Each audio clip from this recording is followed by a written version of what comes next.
This is Covering the Spread. Here are your hosts, Jim Saunders and Dr. Ed Feng. What is going on, everybody? Welcome on into Covering the Spread. That's right here on the FanDuel Podcast Network and numberfire.com, where today we are getting you set for Week 6 in the NFL by talking to Joe Ostrowski of BetQL, getting his thoughts on this week's biggest games and where he sees value on the board. My name is Jim Saunders. I am a senior writer and analyst for numberfire.com, joined here, as always, by Dr. Ed Feng. You can find his work over at thepowerrank.com. Ed, we are on to Week 6 and a lot of interesting betting situations this week. We've got backup quarterbacks. We've got starting quarterbacks coming back. We've got a head coaching change mid-year under weird circumstances. How are you doing today? I'm doing really well. I'm looking forward to another great weekend of football and some awesome NFL betting. Now, we were talking before the show about how there was a thread on Twitter this week. Rufus Peabody was asking how we adjust our view of the Raiders based on a head coaching change. And wait, hold on. He didn't ask how we adjust for the coaching change. He asked how we adjust based on data. Yes, because that's an important anecdotally, thing. We can do a lot. Anecdotally, 90% of the responses to Rufus's thread. Right. There are 59 responses. So means 50 of them were anecdotal. But Drew Dinsick, who we've had on the show 15,000 times and whose work I adore, was talking about how short-term he thought that they'd rally around the team and do well. Longer term, there'd be a downgrade due to Gruden historically outperforming his talent from a play-calling perspective. I want to hear your thoughts on this, just getting your thoughts on if you do anything here, if you've done any research on this, but overall your view of situations like this broadly, or if you want to talk about the Raiders specifically in Week 6. Yeah, my initial reaction to this was that I have no idea how to do a database adjustment for John Gruden. I mean, not that I have no idea, right? I mean, you could do stuff. You could look at head coaching changes or play calling changes over history and see what happened both before and after and get some estimate of that. So you could do stuff. I don't like that type of analysis just because how much relevance does it have to this year's Raiders team? It's kind of the equivalent of looking at trends, which is not something I do with my football betting or any of my betting because I just don't know the relevance. I'm more interested in evaluating a team based on data and my strength of schedule adjustments. And so Drew's response was very interesting. So half a standard deviation seems like a lot.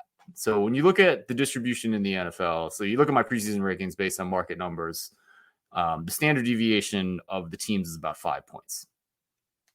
And so I don't know if this actually is what Drew means, but if half of that is 2.5 points, is John Gruden worth 2.5 points? I'm probably interpreting what he's saying wrong because that seems way too high. Yeah. And then the most interesting part of that thread to me was, I asked him, how do you assess the talent of the players? And he's like combining a bunch of metrics that include draft position, PFF grades, and then Pro Football Reference approximate value, AV. And that's certainly a very good place to start. I think there's a little bit, in the PFF grades, there's certainly a little bit of subjectivity in there. I'd be interested to see exactly how much noise is in the draft position, but when you're doing an ensemble of those types of things, it's probably a good thing to do.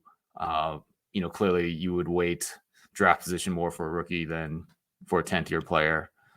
You probably weigh the data a little bit more. So I thought that was the most interesting part. I had Rob Zola on my podcast last week, and he does a lot of player-based modeling.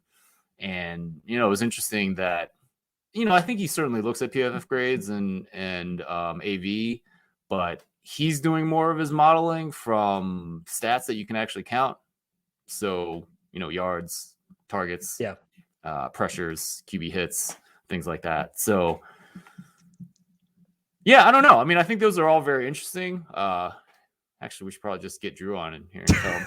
Sounds great. Yeah. What he was meaning about that, let's watch the Raiders win by a touchdown at Denver, and then we can get him on the show. But I think these are all really interesting questions. I think we have to recognize there's probably a limitation to what we can do based on data, and we just go from there. Well, correct me if I'm wrong. Have you done a study about how college teams do when they have an interim coach during bowls, or did I make that up? I didn't. Okay. But I cited, let's see. So Ross Bennis did a study based on my numbers, and he found zero effect. And there was another study. I don't remember who did it now, which is kind of sad. But it was on an old episode of my podcast. So yeah, we'll pull it out. Yeah, so I mean that's one piece of evidence that the interim coach doesn't really matter much. That sample size was like 140. No, probably more like 50 games. Yeah.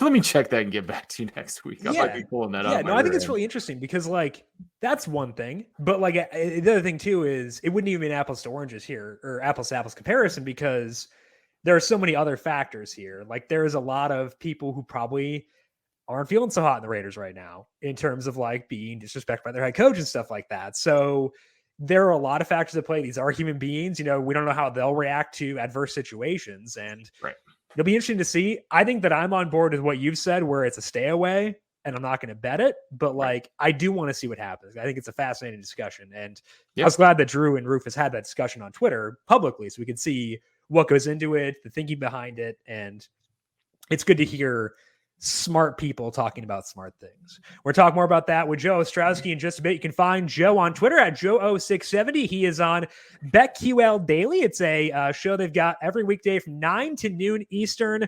Every weekday, we're talking about week 6 in the NFL. If you want some college football talk for week 7, we had Colin Wilson on of the Action Network yesterday to preview week 7 in college football, get his thoughts on his Arkansas Razorbacks and talk this week's biggest games. Find that by searching for Covering the Spread wherever you get your podcasts. We are on Apple Podcasts, Spotify, Stitcher, Google Podcasts, you name it, you can find us there. Go there, hit subscribe, check out the interview with Colin, and then leave a rating and review as well. Before we talk about week 6, though, got to go back to week 5 and recap what went down across our bets there.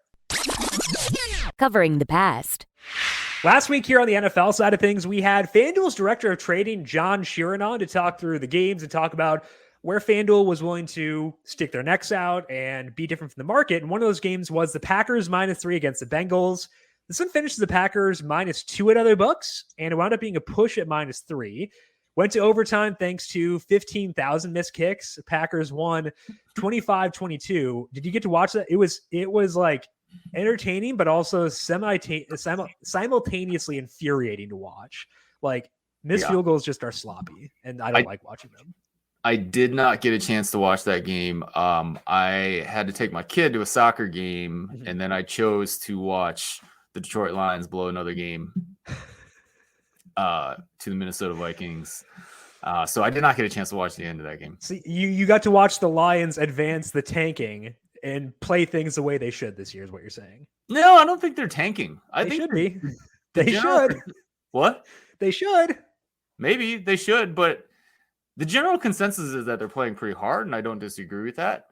I don't know. I think I'm probably sound like a broken record at this point, but their secondary sucks. Like, it's not an accident that two teams, Baltimore and Minnesota, were able to gobble up huge chunks of yards and kick field goals to win those games. And it kind of begs the question, like, why didn't you do this all freaking game? Why didn't you target the quarterback? Yeah, why is this game close? Why are you running the freaking ball? Yeah. So, when Minnesota... Yeah, anyway. I mean, if you're a Lions fan, I know it's painful, but you should be happy. You should be ecstatic. Like, keep it up. Like, just keep it up. I know it's painful to lose games, but... Yeah. Like, even if the quarterback class this year is not great, I'd still rather have the first pick than the 5th pick, regardless. So that's worth something. Yeah, but are they going to draft like a linebacker or a running back? Like, I hope not. Although, like, they got Brad Holmes now. I like him. I think that Dan Campbell's interesting. I think that they've got some smart people in place long term. Right. Doesn't mean I think anything of them in 2021. And maybe Brad Holmes is tanking, but he gutted their receiver core and did not help their secondary. Smart. So, baby, tear it down. Tear it down. I mean, get that first overall pick. Maybe that's his way of tearing it down. Let's do it. I'm all in. I used to be a Jared Goff dude. Now I just think the Lions are fun. So light them up. tank. Another game where FanDuel took a stand was on the 49ers. They were at -5 at the time. Did shift to 4.5 at one point, but then it closed at 5.5. And I think that happened after the George Kittle injury. He got ruled out, placed on IR eventually. I think that might have been the nail in the coffin there, getting it back to 5.5. 49ers couldn't really move the ball. Trey Lance, he almost scored. He almost scored to make this game closer, but that would have tied things up. But they fell 17-10. So the Cardinals did cover there. Not an impressive game by the Cardinals. We'll talk about them later on, but also, I don't know, just a weird game overall where I was having a hard time getting a good read on either team, honestly. Yeah. Trey Lance almost got decapitated on that goal line play. There were a lot of quarterbacks who should have slid last week. Joe Burrow, Daniel Jones, Trey Lance. It's okay not to score. I know it was 4th down for Lance. It's a little different, but it's okay to fight for another day. John was surprised in the lack of public interest in Tennessee. They were at 4.5, and he said their numbers made that a 6-point game. Closed at 4 at some other books. But Tennessee got A.J. Brown back, and they took care of business here. They won 37-19. So they were on the right side of that one. You and John were both on Kansas City at -3 against the Bills. It stuck at 3 on FanDuel and eventually got to 3 at most other books. There was movement towards Kansas City eventually got 3 almost everywhere. And they were up 10-7 at one point, but the Chiefs offense couldn't do much. The defense was terrible. They were down 24-13 when that weather delay took place. It seemed like a bad game from the Chiefs, honestly. And those happen. But the Bills, I think it's fair to say their offense is correct. It's just hard to tell, that Chiefs defense. And we know defense is volatile. We know it's hard to put stock in what happens for defense. At what point, though, do we say that Kansas City is outlierishly bad? I mean, they have been outlierishly bad. But do we say that's sustainable? At what point do we get there? Because we don't. I mean, I don't think we do. Yeah, right? Okay. I mean, we talked. I don't think the Bills' defensive performance in past defense is sustainable. It's been outlandishly good. So, yeah. Well, I mean, you have to expect regression. Right, for sure. And we will see that happen. Yeah. That one's intentional. So, yeah. There's some better personnel on the Chiefs. They've got, when Chris Jones is healthy, he didn't play in that game. That's a difference maker.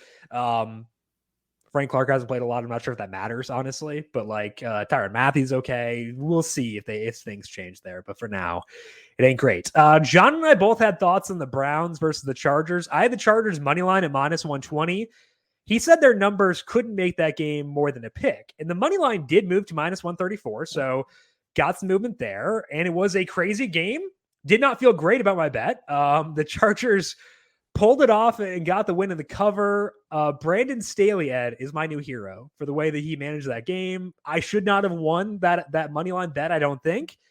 But I think he had a lot of hand in getting me over there. So I'm a big Brandon Staley fan at this point right now. My other bet last week was on the Panthers -3 against the Eagles. Sam Darnold turned into a turtle in this game.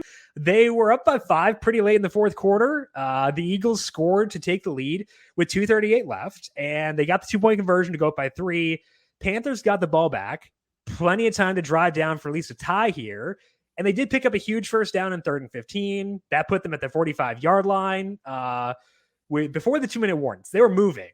But then Sam Darnold threw his 3rd pick, and they were toast. So fell to 5-3 on the year for me based on my picks, but just a rough one there.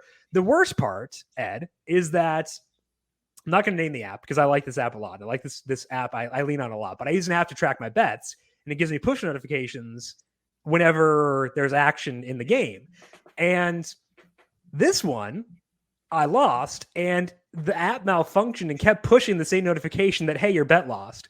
It pushed the notification, I think, 45 times to tell me that I had lost, which made it, because I was so frustrated with the way the Panthers played this whole game. I had the over in that game too, personally, not in the show. I'd bet that one personally, though. There was a chance it could have gone over if they had scored. So I had the loss of the total. I had the loss of Panthers -3, and the app malfunctioned and kept telling me how big of an idiot I was. It was not a fun combination, had those things happening all at once. Yeah, it sounds like a bummer, man. It was not great, but I still love the app. Again, not going to name them. Love the app either way. Just a frustrating thing there. So we're going to get to week number 6 here with Joe Ostrowski. You find him on Twitter at Joe0670. We're going to preview week number 6 with him in just 1 second. But first, got to tell you about FanDuel Sportsbook and a new offer they've got going for this brand new NHL season. FanDuel celebrating with NHL Parlay Insurance. All you have to do is place a 4+ leg parlay on NHL games between now and October 19th. If exactly one leg of your bet loses, you get a refund and site credit. Kick off the NHL season the right way by heading over to FanDuel Sportsbook and placing an NHL parlay. Must be 21 plus and present in Arizona, Colorado, Iowa, Illinois, Indiana, Michigan, New Jersey, Pennsylvania, Tennessee, Virginia, or West Virginia. Refund issued as non-withdrawable site credit that expires in 7 days. Max refund $25 per day. Restrictions apply. See terms at sportsbook.fanduel.com. Gambling problem? Call 1-800-GAMBLER or visit fanduel.com/RG. In Indiana, 1-800-9-WITH-IT. For confidential help in Michigan, 1-800-270-7117. In Tennessee, call the Red Line at 1-800-889-9789. In West Virginia, 1-800-GAMBLER.net. Or in Arizona, 1-800-NEXT-STEP or text NEXT STEP to 53342. Covering the present. Let's bring Joe Ostrowski back into covering the spread to talk NFL for week number 6. Joe, we appreciate the time. How are you doing today? I'm doing fantastic. Ed, it's been too long. Jim, I'm sick of you already. We had you on our show on Monday. So, Ed, expect a call very soon. We'll be bugging you. Well, I felt bad because I messaged you like right before your show started. And like, I'm like, I know where I'm at, my head's at when I'm about to start a show. And I'm like, I don't want DMs because I'm like, I can't respond to them. So I felt bad. I hope that makes it better that like I am disturbing you right before your show. But like, you're doing this every day, right? With BetQL, mm-hmm. It's every weekday from 9 to noon Eastern. That's pretty fun. It is a lot of fun. Yeah. So we've got the weekday show, and then I also have a sports betting show that airs in Chicago on Saturday mornings. Oh, wow. But it just, it reminds us how far we've come so fast. Like sometimes we complain. I bitch about the politicians in Illinois, and I should be doing that. And I think we all do that. Ed, I'm sure you do the same thing in Michigan, and they don't have everything quite right. But then sometimes I think about it. Like I've worked at 670 The Score in Chicago for a very long time. Yeah. And this is my main job. But now I'm going on The Score talking only about sports betting 5 times a week. Like that's how far we've come with all this. Right. It is super mainstream. And I'm sure like you guys, there are things about the business right now that can be frustrating, but it's all good. No complaints here. Yeah, I mean, I remember going on with you like in the mornings a couple times, like way back in the day, to talk about stuff. I was like, oh, wow, this is cool. Because like at the time, my job, I didn't get to talk a lot about betting. Like I would obviously like I was paying attention to it, like doing my own stuff, but like I didn't get to talk about it a lot. So like that was kind of one of the first avenues I had to talk about it was through that show. So it was cool they gave you that leeway initially, and now are willing to kind of let you run with it now that it's become as big as it is. Yeah, just imagine when if we get Texas or California. Yeah. Yeah. Wait, so what is the status in Illinois? Do you have we've been legal. It passed a little over 2 years ago, but there are a lot of people that are upset with some of the rules that we have. We cannot bet on any collegiate events involving Illinois teams. So you could imagine you can't bet against Northwestern. That's so upsetting. I can't. I still forget it. I scroll and I'm looking. I'm like, oh yeah, that stupid rule. Ed, could you imagine the amount of handle the state would have had on the Fighting Illini going against the Loyola Ramblers during March Madness last year? Northwestern participating in the Big Ten football championship game. Like they really missed out. And being competitive. Yes. So there's that rule. And then there's the old in-person registration. Come on down to our casinos in 2021 in all corners of the state. Like the FanDuel Sportsbook is like 3.5 hours from Chicago. Yeah, that we have to sign up for in person. So hopefully that's going to change soon. See, Joe, this is why you plan your elopement around when the in-person thing was scrubbed out last year. I got very lucky because I was eloping in Illinois during the time when they had gotten rid of that due to the pandemic. So I was able to sign up. It was at the time, it was just Bet Rivers though. That was the issue, is like, I was only able to get the one book. And then by the time I was back, they had gotten rid of that already. So now it's back to in. So you were talking about this yesterday, how they might get rid of that.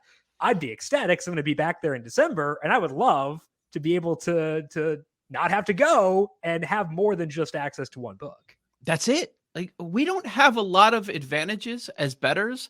And I talked to so many people that have not done this before. And I just always assumed, like, listen, if you want to bet, you're betting. I didn't think it was going to explode to this level this quickly. But like, there are still a lot of people that I got an app. I got that one app, or I got those two. I'm good to go.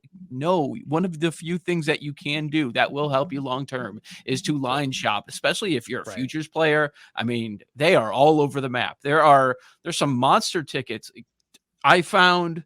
I'll pat myself in the back for a second. I found Robbie Ray at 100-1, but elsewhere he was like 50 or 60-1 around the All-Star break. Oh, like, no. Is that there why you are had all big those differences. tweets the last week? Oh, no, Joe. I think he's good. You might be good, but like that was not the way to go out. Like that was bad. Tough. That was really bad. Yeah, I was not pleased. I was not pleased that night. I think you might get lucky though, because I think the stink on Cole might still be lingering due to the sticky stuff. So like, I think you might be okay. That was part of my handicap. Yeah, absolutely. But then it looked like he was going to win. Then Robbie Ray comes back. All of these MLB awards this year, there was a lot of value. But we're here to talk about the NFL, right? I suppose if we have to. Yeah. So let's talk about the NFL here. And the week 6 slate is interesting because we got a lot of backup quarterbacks. We got, I guess not a backup, but we got Tua coming back for the Dolphins here against the Jaguars. Geno is back, starting for the Seahawks on Sunday night. What a great feature game. Ben Roethlisberger versus Geno Smith. Mike Glennon maybe starting. It sounds like Daniel Jones actually might have a chance to go there. But just in general, Joe, what process do you go through in trying to decide how to view teams when it's a change at quarterback heading into a new game? Yeah, it's always about the downgrade. People want to know what is the value to a specific quarterback to the point spread, and the immediate response that you have to give is, well, who's coming in? Like, it depends. There are some quarterbacks where it's not a significant downgrade, and they have some experience at doing this. And then there are some others that you have no idea. And in some of these cases that we're talking about this weekend, they haven't played in years, like the Geno Smith example. Yeah. Oh boy, Sunday morning. Can't wait. Get up early. There's no hanging out, no drinking on Saturday night. We've got to get up early for the London game again. Just the NFL proving we can do whatever we want. We can put on any game. You guys are going to watch it. You're going to bet on it. Complain. I don't care, but you're going to be in front of the television watching. I was in the camp that thought there wasn't much of a downgrade from Tua to Brissett. I was wrong, but I don't think I was off by that much, because we have to remember what Tua was before he went down to that injury. So it's a slight uptick. It's a slight uptick, I would say, for Miami in this one. And we're sitting around 3. I know it touched 3.5 at some point this week. But boy, I mean, Miami is going through some trouble, and now they're going to be favored by a full field goal. I was surprised to see some of the numbers. I know we're talking about 5 games here, but some of the numbers in a positive sense for Jacksonville's run game. And that's not how you win anymore. And I know they're trailing by multiple scores most of the time, but I was surprised to see that. I don't really have any opinion on this game. I don't have much interest in this game. It will be on in the background. I'll be double and triple checking to make sure all my lineups are set, that I don't have any players participating in this game. I mean, I have to assume you got at least like 6 Dolphins and 6 Jags on each team. Oh yeah, exactly. Well, now we're getting into buys. It gets a little dicey in some of these leagues, Jim. It's bad, believe me. I agree. The Geno thing is fascinating because we saw on national television he looked competent. He had a couple of scoring drives, but it's very different when you're thrown into the mix with no preparation on the other side versus Pittsburgh getting ready for you all week, right? It's a completely different scenario. So I understand if you want to fade Geno Smith. I just want them to bring the flex in earlier in the year. This should not be our Sunday night football game. This is horrendous, man. Horrendous. Yeah. But okay, so what's the downgrade? We don't know. What do we have on Geno Smith? Like, he looked pretty good and he's got a tough matchup on the road. But on the other side, does anybody in the world want to bet on this version of Ben Roethlisberger as a 4.5 point favorite? I don't think so. And the Daniel Jones, we saw on Thursday, he did participate in some non-contact stuff. At Giants practice, we don't know what's going to happen there. I will say Glennon did have 5 starts last year, and I have a lot of bad opinions of Mike Glennon because it was going to be his time in 2017 when the Bears drafted Mitchell Trubisky. The big plan is, Trubisky, you're going to sit on the sideline all year. But he was so horrendous in 4 games that they had to yank him. They had to make the move. His first couple starts last year with Jacksonville, not facing the best defenses in Cleveland and Minnesota. Cleveland before they upgraded, obviously, and Minnesota was just terrible. But they were competitive. They were 2 and 3 point losses. So I'm not expecting him to hang around. This game, I'm focusing on survivor pools when I did not use the Rams in week number 1 against the Bears to fade Dalton. That's what I'll be doing with this game. Outside of that, I don't really think we have much of an edge, even if it is Glennon. Do you tend to find yourself staying away from these quarterback changes in general, or do you try to take advantage of potential misprices because there is ambiguity? Both. Yeah. The specific instances that we're talking about for this week, I'm not really interested. I do want to take a look and see, is there overreaction in the market? Because we see that, because we assume like, oh my gosh, it's going to be so much worse. And sometimes you can take advantage of that. I bet on Brissett, I think a time or two. I know I had him with that lucky cover in the Raiders Dolphins game. That was very lucky. And I was kind of going against that overreaction there. But for this week, I don't find any of these specific situations too appealing. Yeah. I mean, Joe, I would say, Geno did look pretty good. That last pick is probably not his fault. And now he has a whole week to prepare for Pittsburgh's defense as well. So it kind of goes both ways. I would normally think that having a week to prepare would be better for the quarterback. But, kind of thinking about that game, when you have a superstar quarterback, it's usually like 7 points. And I'm kind of looking at it like this is like 4 or 5. And I'm wondering how much bias there is in, what we saw on a national, what was a national game, right? It was Thursday game. Yeah. So I'm kind of interested in, what we saw. Like, obviously I don't make too much of that Geno Smith small sample size, and Russell wasn't that great before he went out. So I think there's a lot of interesting perspective issues here, right? And don't you also think part of it is, well, the Steelers had an upset win last week at home. Maybe they're kind of looking better, at least competent. Yeah, so the look ahead was Seattle -3, and now we're sitting Pittsburgh -4.5. So the market is telling us that what you said about the superstar quarterbacks is right. Wait, is that a preseason? No, that would have been last week. No. Probably Wednesday, right? The preseason, I actually looked this up because it was such a big difference. The preseason that I saw at the Superbook, they had Pittsburgh -2.5. And the look ahead was, the market was so down on the Steelers. The look ahead last week was Seattle -3. Okay. Yeah, that's interesting. I would have made it Seattle by a half point preseason. So, I mean, that's part of where I come up with the number of like 4 or 5. Because I think it's like 4.5, 5 right now. Are you going to bet it? No, man, I'm getting far away possible from this game. No, thank you.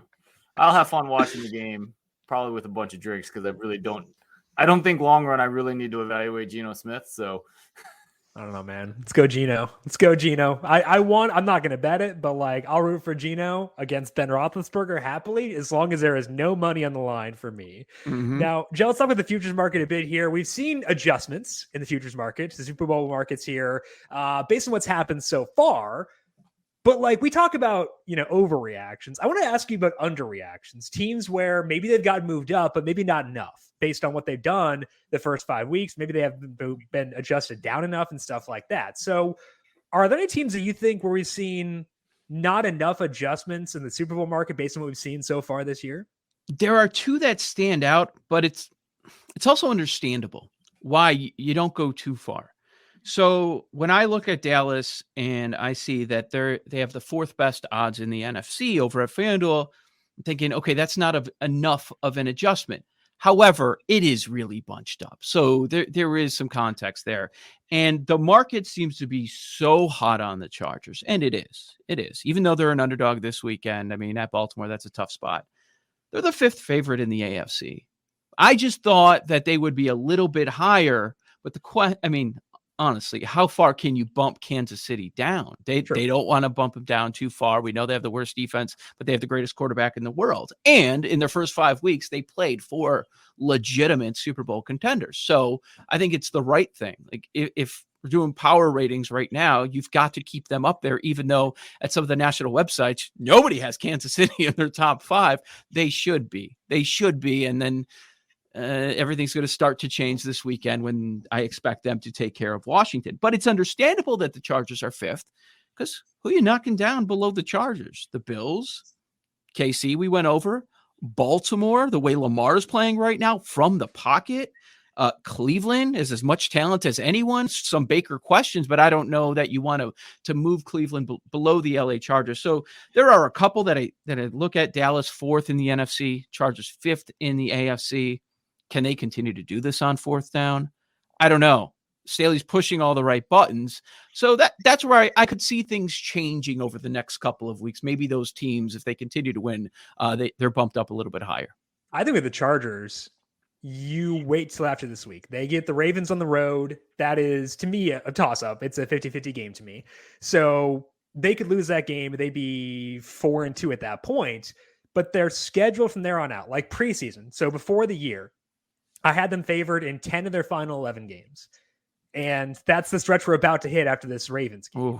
This was without seeing Herbert at all in 2021, without seeing Brandon Staley at all. They were favored in 10 of 11 games because I think all their tough games are at home in that stretch. But they face Kansas City. Yeah, Kansas City games at home. I think that's the one game where they weren't favored at the time.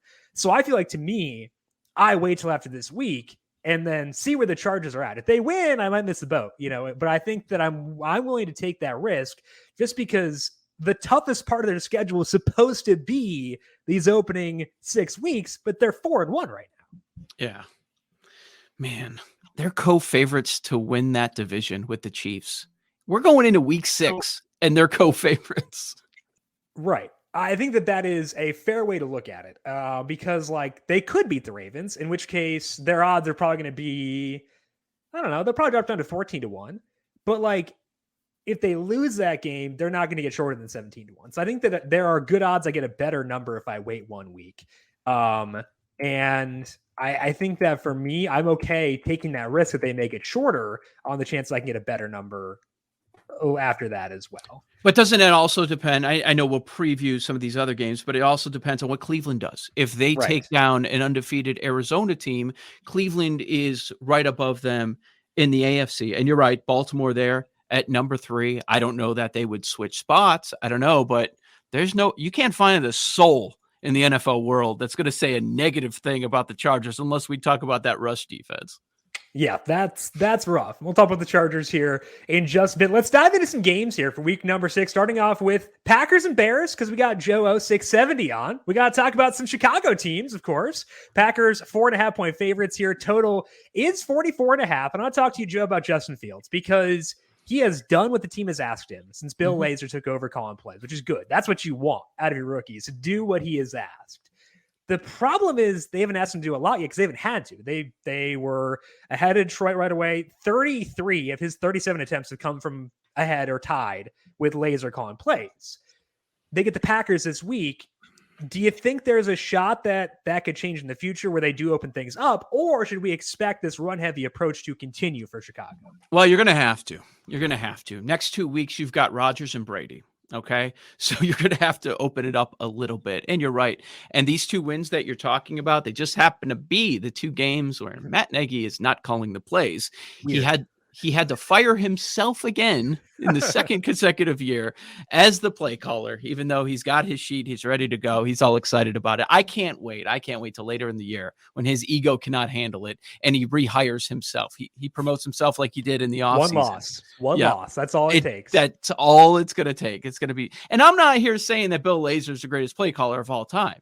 He's just not the worst, which is what Matt Nagy is. If we remember that Browns game, tough matchup, but that was an all-timer. As far as this matchup, so as far as the sides, the number is 4.5, as you mentioned.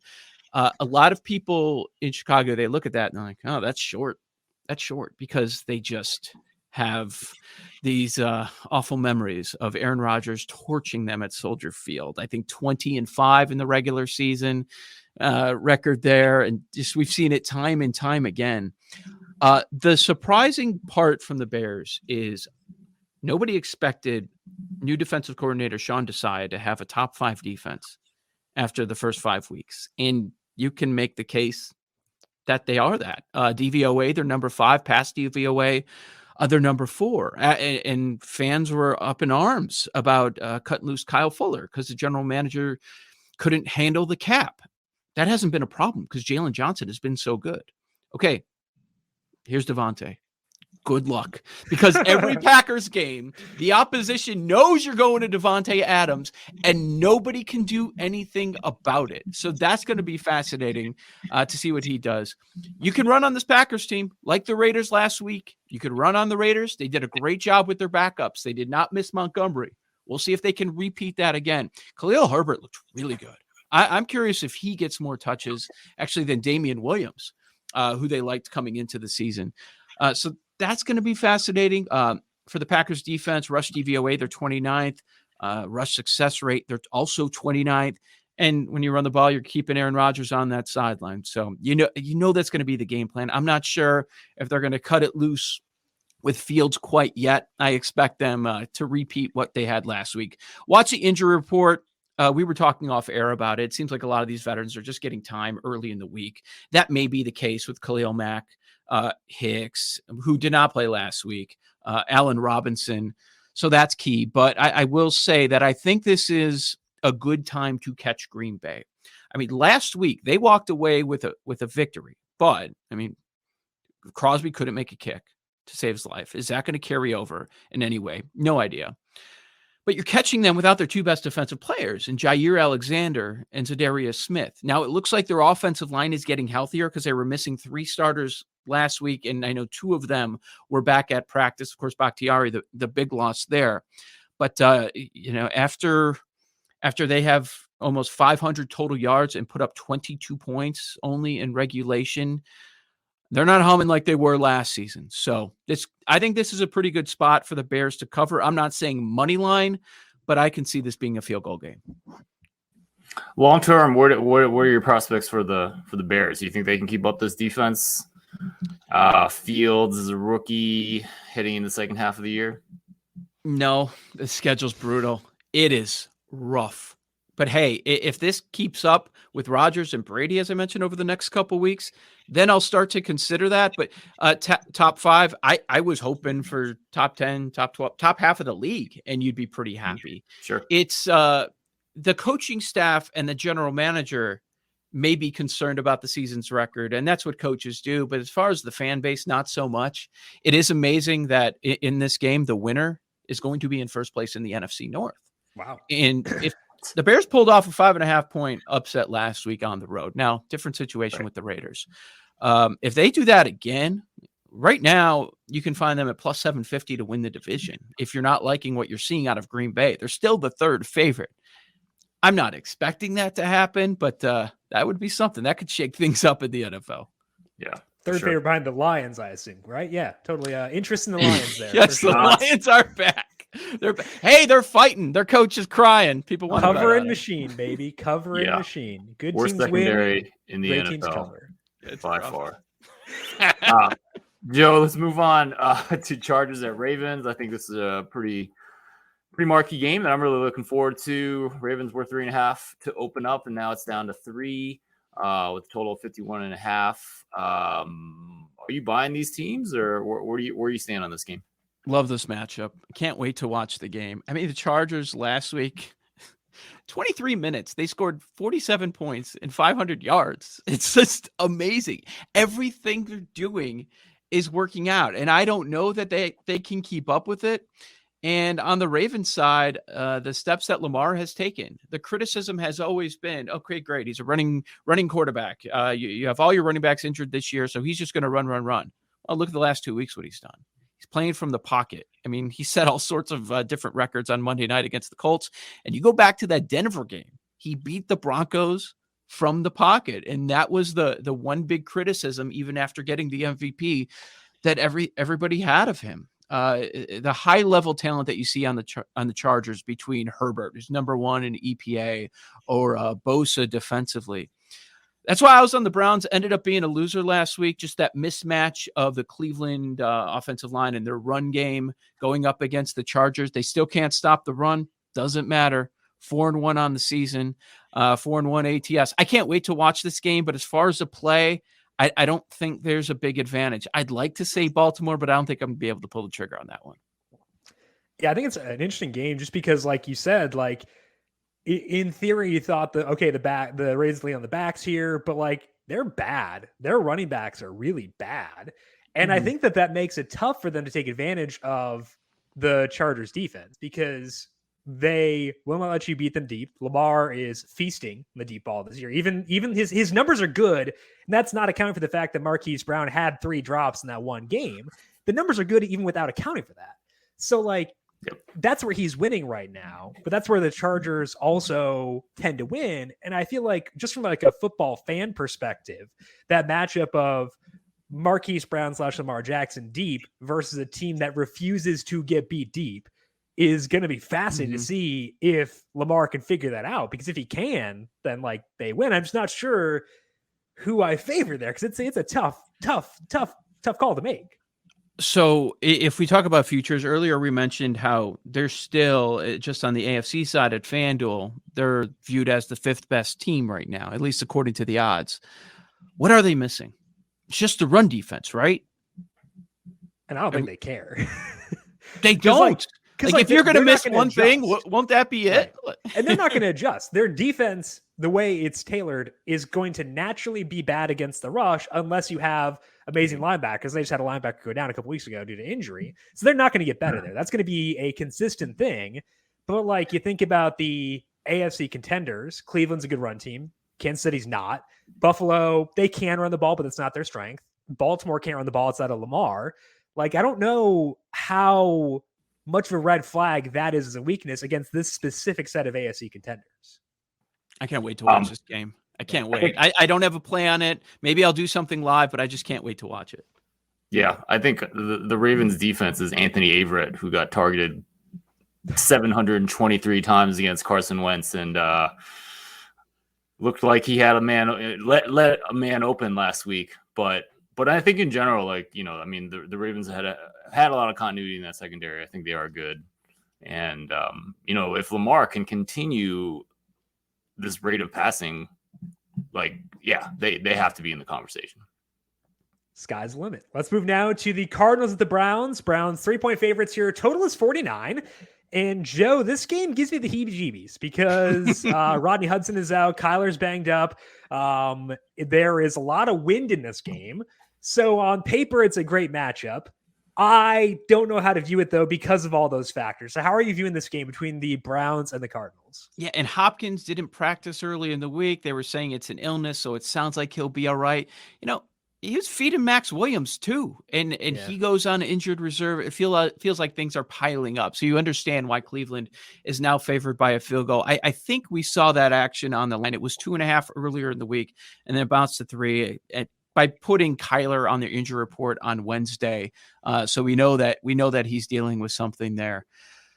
I have not bought completely in all the way on Arizona. And even though they are undefeated, I understand if people are holding out, but they certainly deserve some credit there.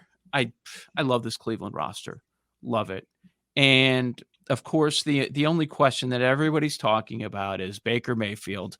And it's not only about this season. It's not only about Baker making a deep run in the playoffs and winning a Super Bowl. It's also about the commitment that the Browns are going to make.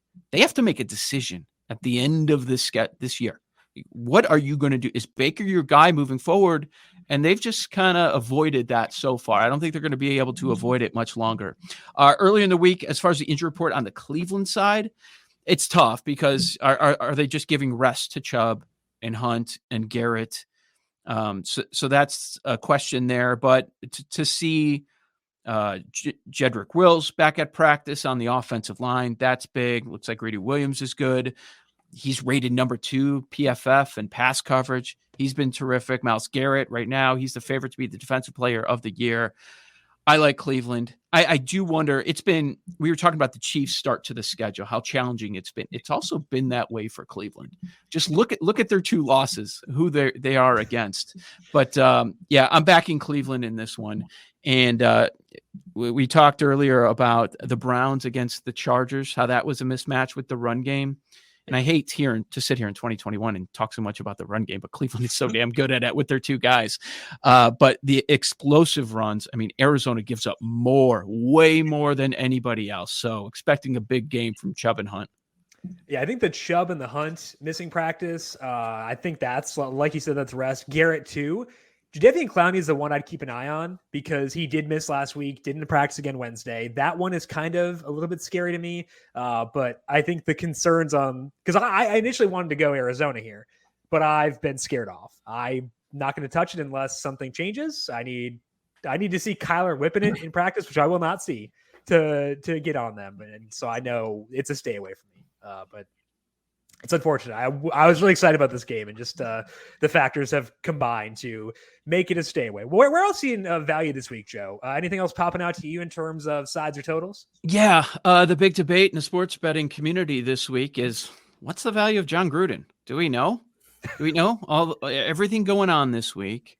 And not only do you lose your head coach, but you also lose the play caller, which some people were not all that thrilled with early on this year. Where were they, dead last in play action? So maybe that changes a little bit with Greg Olson. I mean, and what's interesting is I was looking at that coaching staff. It's a group of guys that have been here in the league forever. There's a lot of experience on that coaching staff. So I wonder if the market overreacted at all. The look-ahead line a week ago was Denver -2.5. I believe they opened at most spots at 3. And then now we're sitting at 3.5. It seems pretty split on is there value with Vegas getting more than a field goal at the Broncos, or do you just do a Raiders fade here? Let's not forget that this Broncos offense has not looked good over the last couple of weeks. They look like a team that was just bum slaying in the first few games. Giants, Jaguars, and Jets. And now you have losses to Baltimore and Pittsburgh, tough matchups.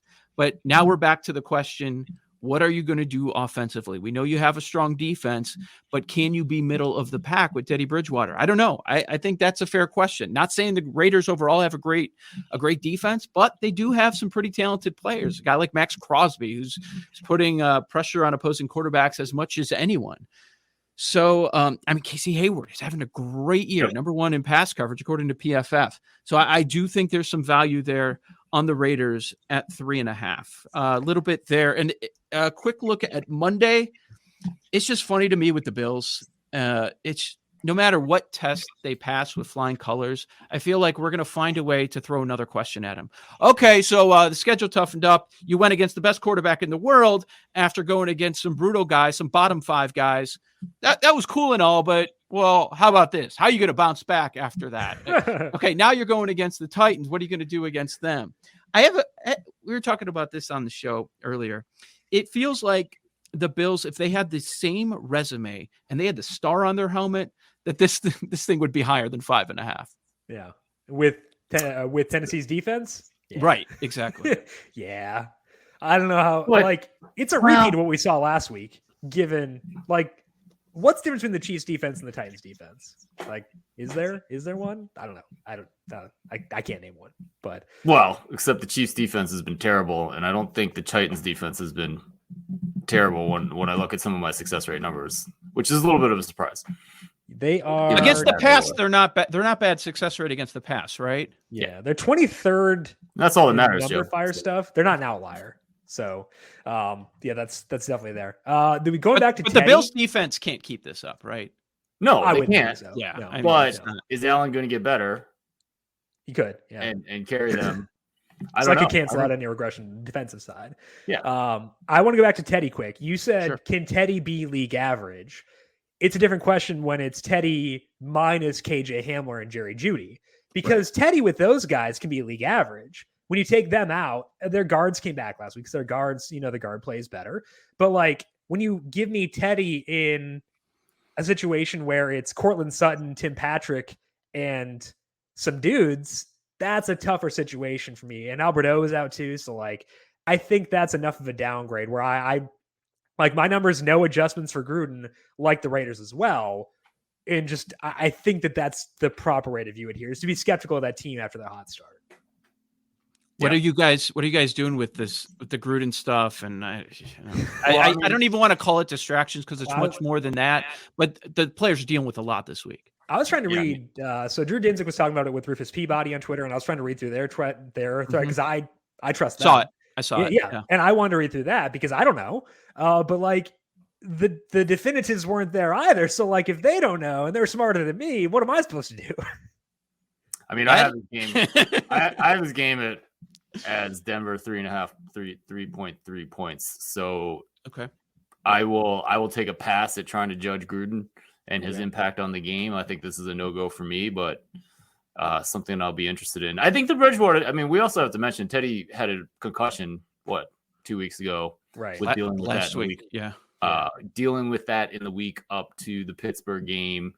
Look, I think this guy certainly raises the floor on that offense, right? Oh, yeah, for sure. And we've already seen that. Had a couple bad games, but I still, I think they can absolutely be a league average offense. And, and you have to ask, how much is the Raiders defense going to regress a little bit? Right. I mean, I think as a team, they have like a top 3 PFF grade in coverage and in pass rush. Sustainable, maybe, probably not, especially in the coverage, which tends to be pretty volatile. So yeah, a lot of question marks there, and if my number is right on the market, absolute pass. Yeah. Remember when Vic Fangio couldn't decide between Teddy and Drew Lock? Oh boy. Like, okay, Vic, you're not fooling anybody. Only had 13 games of Drew Lock to evaluate last year, right? So that was rough. I was in Denver during that time. It was a weird situation. Everyone was like, "We need Teddy." It's like, maybe we should listen to the players here.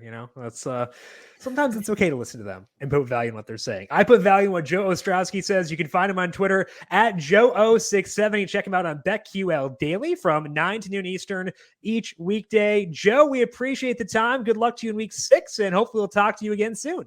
Wow, you're a pro. Look at that transition. That was beautiful stuff, Jim Sonis. Thank you, guys. Thanks, Joe.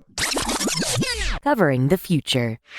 Big thank you once again to Joe Ostrowski for swinging by and breaking down week number 6 across the NFL. Make sure you check out Joe on Twitter at Joe0670 and check out BetQL Daily from 9 to noon Eastern every weekday. And Ed, another situation, another example we talked about yesterday where you want to get these numbers early. We're talking Thursday. That's almost too late at this point to try to get the best numbers across the NFL.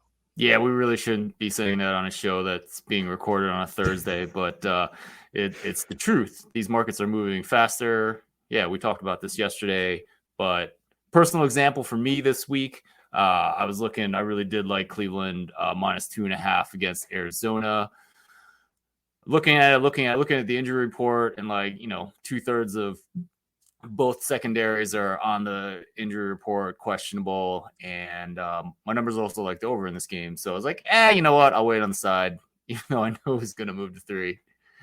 And I bet the over because my numbers had it, forgetting that this game was in Cleveland, where the wind can pick up in October. So yeah, I'm not waiting to.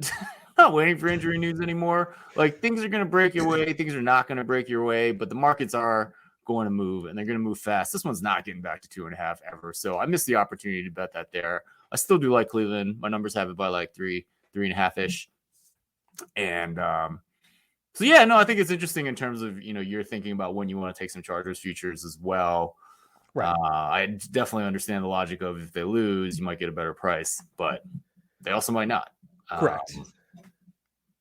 I'm okay taking that risk. But yeah, I think with the Cardinals one, the other side is also true, where I actually am glad I did not take Cardinals right away because I like the Cardinals. My numbers like the Cardinals in this game. The reason I was waiting is because of Kyler's shoulder. I wanted to see what the injury report would be on Wednesday, and he popped up as being limited. That to me confirmed I want no part of it. So I actually was interested in the Cardinals. So I think it depends. Like if it's a quarterback injury where something might happen that could push you off, I think I'm okay waiting there.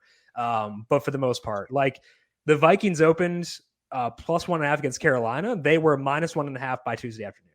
So like in most situations, you want to get in early. I think the Kyler one, kind of an outlier more so than anything. Let's move now into our covering the future for this NFL version of this week. Ed, what is standing out to you based on the odds over at FanDuel Sportsbook? Yeah, I mean, I'm really interested in this Dallas at New England game. This preseason, I would have made New England about a 2-point favorite in this game. That essentially means that Dallas and New England are about rated the same, and that you're giving New England benefit because of the home field in this game. So we've obviously played some games, and how do you mix that in, right? So Dallas has been upgraded by about 1.5 points in my metrics. A lot of this is the offense, which has been fantastic. The pass offense by adjusted success rate has been elite. And also, more importantly, like they've been pretty average on pass defense. And that's pretty good given the past history of how Dallas's team has done. And also losing DeMarcus Ware, the pass rusher earlier in this season. So, and now you look at New England, they've been downgraded by about a 0.5 point since the preseason. And the pass offense numbers don't look good with the rookie, although they have been better recently, in the last 2 games with Mac Jones against Tampa Bay. And also, I know it doesn't seem like it with the struggles they had last week against Houston. But, at the end of the day, like when you only look at data, but this year it favors Dallas by about 7 points on the road. That's clearly too much. There's a lot of small sample size. When I blend everything together, it's basically like a 50-50 game. So the numbers definitely see a lot of value in taking New England plus 3.5, especially over the 3.5. Again, another thing that was at -4 earlier this week in favor of Dallas. So I'm definitely finding value in New England, hoping Mac Jones can continue a strong play in this game. I talked about Dallas yesterday, and I want to talk about this because Ed was talking about how his preseason numbers had this game as being a pick. If I go back to my preseason priors, I have it as Dallas by 2.9. So that's the reason why there's disconnect there, is I had higher priors on Dallas. Maybe it's lower on New England. Probably both, honestly, if I had to guess, based on the way I was viewing their respective futures markets. So that's the reason why I was there. It was a 2.9 at that point. I've got it as being more heavily towards Dallas now. Obviously, I'm going to bet it. It was -4 at the time. It's moved against me there. But I think that's the main disconnect there, was my priors did like Dallas, not as high in New England. So we'll see how this one plays out. Should be a fun game. That is in the afternoon slate on Sunday as well. My cover in the future, I want to go back to a game we talked about with Joe, and that's laying 4.5 with the Packers against the Bears. And this one is a bit wonky to me. I'm not really sure why it's not bigger, because I think it could be due to the schedule the Bears have faced. Their wins have come against Cincinnati, Detroit, and Las Vegas. The Cincinnati game is more impressive now in retrospect, but Joe Burrow threw 3 straight picks in that game. Pretty fluky there. The past 2, Justin Fields has played great when they've asked him to air it out. But the problem is they haven't asked him to air it out a lot because they haven't had to. He has thrown 37 attempts, 33 have come while either ahead or while tied. Only 4 attempts have come while trailing. This week, we're going to see what Fields does from behind, because the Packers are likely going to have a lead at some point in this game, and that's going to put the Bears in a situation they have not been in yet with Justin Fields outside of that Cleveland game. I'm still skeptical of the Bears offense until we have a reason to, change our situation here, until we see them have to climb out of a hole. My numbers to the Packers favored by quite a bit here. So the spread's currently 4.5 with -110 on both sides. I will lay that here at the Packers and see what Fields does when forced to throw. Ed, what are your thoughts on this Packers versus Bears game? Just the Bears in general right now. Yeah, I mean, I think mine, I had this about at around 4.5. So I'm not interested in the side. Yeah, I don't know. I mean, the Bears defense does look good. They're about 10th in my adjusted pass success rate. I don't know if that's sustainable. They're really bad on the offensive side of the ball. Kind of have to hope for some regression to the mean with the rookie quarterback. So, yeah, I guess I would kind of agree with Joe in that I'm relatively pessimistic on the Bears. Yeah, I think it's tough just because, when you adjust for schedule, their passing offense has been hideous, and that does include the games against Detroit and Las Vegas. But when you're adjusting for schedule, it kind of views as what they were, which is games against not great defense. I know Vegas has been better this year, but Detroit is just hideous. So I think it's important to keep that context in mind. So I will go with Green Bay -4.5 in this game. That is all that we've got for today and this week on Covering the Spread. Big thank you yesterday to Colin Wilson for joining us to talk down college football, and big thank you to Joe Ostrowski today for breaking down week 6 across the NFL. You can find the Colin episode by searching for Covering the Spread wherever you get your podcasts. And while you're there, leave us a rating and review as well. Ed, what is going on for you this week over at the Power Rank? Yeah, had George Sherruri of APFF on as I mentioned, on the Football Analytics Show. Really great conversation. Members of my site get access to all my best predictions. Check that out at thepowerrank.net. And then also writing my free email newsletter. This includes 7 Nugget Saturday that I work on with Edward Egros, where we curate the best tips and news and injury reports from around college football and the NFL. So that's a free service. You can check that out at thepowerrank.com. All righty. And find Ed on Twitter at The Power Rank. I am at Jim Sannes, JIMSANNES, our DFS podcast. 4 week 6 is already up with myself and Brandon Gadula. You can find that by searching for the Number Fire Daily Fantasy Podcast feed wherever you get your podcasts. That is all we got for today. Good luck to you all with your bets across college football and the NFL this week, or NHL as well, whatever you may be betting on. Good luck to you. We'll talk to you once again next week. This has been Covering the Spread right here on the FanDuel Podcast Network.